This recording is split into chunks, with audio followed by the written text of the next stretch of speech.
السلام عليكم خواتي، ان شاء الله تكونوا كامل بخير. صحه رمضانكم. جيتكم بطبق ساهل في مشروطين يوجد طبق الارز بالدجاج محمر، وقدمت لكم مع البيتزا كوفير هذه اللي كنت حطيتها لكم في القناه. نبداو على بركه الله في الوصفه. هنا نديرو التتبيله تاعنا. في اناء نحطو كميه تاع بصل، ما ديروش بصل بزاف، ديرو حبه تكون صغيره. ديرو زوج فصوص تاع الثوم كما كتشوفوا هكذا. فوالا دوك هنا نروحو للتوابل. عندنا الاكريم، ملح، الكركم، الراس الحانوت والكمون. فوالا هذوك اللي شفتوهم. فوالا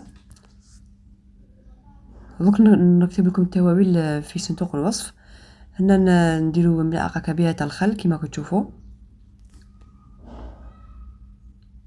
هكذا. نخلطوا هذه المكونات، نديرو مغرف كبيره تاع الزيت.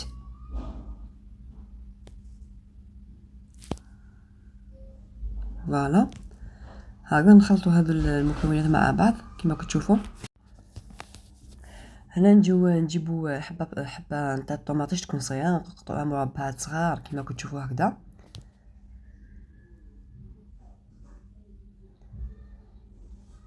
وهنا نضيفو كميه تاع الماء باش نقدروا نحلو هذيك التتبيله تاعنا. نضيفو الزعتره والرند ما تنساوهمش. وهنايا انا نسيت باش ندير مغرف صغير تاع طماطم علب، نتوما زيدوها.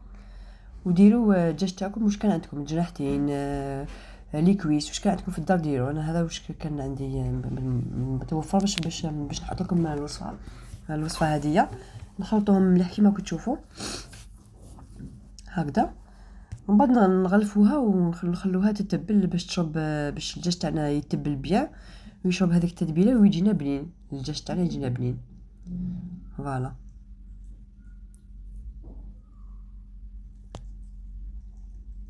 يجي بزاف بنين هذا الدجاج، يجي هايل. سورتو اذا وجدتوا هذه التتبيله مع صباح وغطيتوها وخليتوها حتى الحشيه، والله يجيكم بزاف الدجاج هذا ما تشبعوش.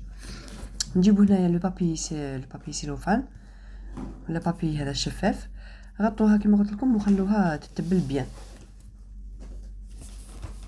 انا هذه العمليه درتها مع الصباح، كي قعدت ساعه الاخر للمغرب.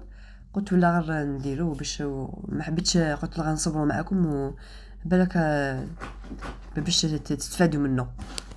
على بالي بلي كامل مليتو واش ديروا طياب. انا فين مليت في الدار، الوغ انا نديرو غير حاجات خفاف وسهلين تمتم يوجدوا. اصلا احنا في الفطور ما نرجع ناكلو برك هذيك الشريبه تمتم وشويه بولاك شويه شلاضه يشبع الانسان. هنا بعد ما شربت لنا مليح التتبيله نجيبو الكوكوطه تاعنا.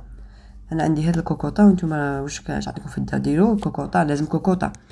نديرو كميه تاع الزيت ونحطو الدجاج تاعنا باه يتحمر. فوالا نحلو هذاك الكيس ونحطوه فوق النار، نخلوه يتقلى على نار قليله حتى يتقلى مليح مليح كما كتشوفوا.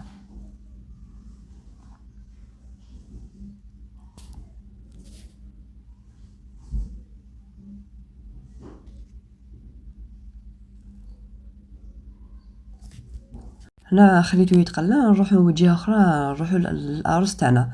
الارز نديرو على حسب افراد العائله تاعكم. ديروا كيله تاع ارز بسمتي بزوج كيلات نتاع الماء. راكم كامل تعرفوا كيفاش كيلو الرز ساهل. كيلو رز بش كيلة تاع الماء. وديروا التوابل في الارز واش حبيتوا تبلوه ديروا. انا درت ملح، فلفل كحل، شويه كركم. اللي حب يزيد يدير الرند، يدير ثوم، يدير كاين اللي يدير اسمه هذاك القرنفل باش يجي بنين الرز. كل واحد واش يحب يتبلو. انا هذا واش درت معكم، قلت لكم هذا واش اكتفيت باسكو في الدار ما يحبوش بزاف التوابل. وزدت معها ورقه تاع الرند، نخلطوهم ونخلوهم يطيبوا على نار قليله حتى تشوفوا هذاك المشرب كامل والرز تاعكم طاب على حبه، والحبه تاع الرز طابت لكم وتنفخت. فوالا هنا نولي الدجاج تاعنا خليه بعد ما خليته يتقلى. شوفوا واش راه يتقلى على مهلو على نار متوسطه كما كتشوفوا. كي تشوفوه تقلى ويطلق كامل الزيت تاعو كما راكم تشوفوا هنايا. نضيف له شويه تاع الماء ونغلق عليه ونخليه باسكو في الكوكوطات ثمثم يطيب الدجاج ما فيش الروح راكم تعرفوا ثمثم يطيب. من بعد تشوفوه في صحن التقديم. فوالا خياتي هامليك بعد ما طاب الروز تاعي درتو في واحد الكاس هكذا وقلبته في الطبسي كما راكم تشوفوا. قدمته مع الدجاج ولاصوص. وهنا حطيت معكم البيتزا اللي كنت حطيتها معكم القناه. دمتم اوفياء. صحه فطوركم. ما تنسوش بالجيم والبارطاج. مع السلامه. دمتم اوفياء.